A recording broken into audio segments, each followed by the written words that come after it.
بسم اللہ الرحمن الرحیم۔ منحوس کون ہے، آپ یا وہ؟ ایک ایسی کہانی جو شاید ہماری سوچ کا زاویہ تبدیل کر دے۔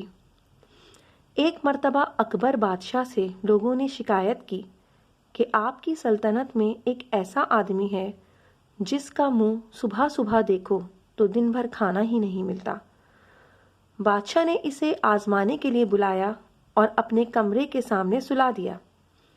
صبح اس کا منہ دیکھا اور واقعی اس دن کوئی ایسی بات ہو گئی کہ جس کی وجہ سے بادشاہ دن بھر کھانا نہ کھا سکا۔ اس نے اس آدمی کو پھانسی کا حکم دے دیا۔ اس آدمی نے بیربل سے التجا کی کہ وہ اسے پھانسی سے بچا لے۔ بیربل نے بادشاہ سے پوچھا، آپ اسے پھانسی کیوں دے رہے ہیں؟ بادشاہ، یہ آدمی منحوس ہے۔ میں نے آج صبح اس کی شکل دیکھی تو مجھے کھانا نصیب نہیں ہوا۔ بیربل، بادشاہ سلامت، آپ نے اس کی صورت دیکھی تو آپ کو کھانا نصیب نہ ہوا، اور اس نے صبح آپ کی صورت دیکھی تو موت کا حکم مل گیا۔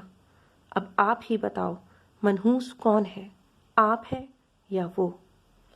زندگی میں ہم اکثر اپنی غلطی بھلا کر دوسروں کی غلطیوں پر نظر رکھتے ہیں جو کہ کسی بھی صورت مناسب نہیں۔ جزاک اللہ۔ پلیز ہمارے چینل کو ضرور سبسکرائب کیجیے۔ اللہم صلی علی محمد و آل محمد وعجل فرجہم اجمعین۔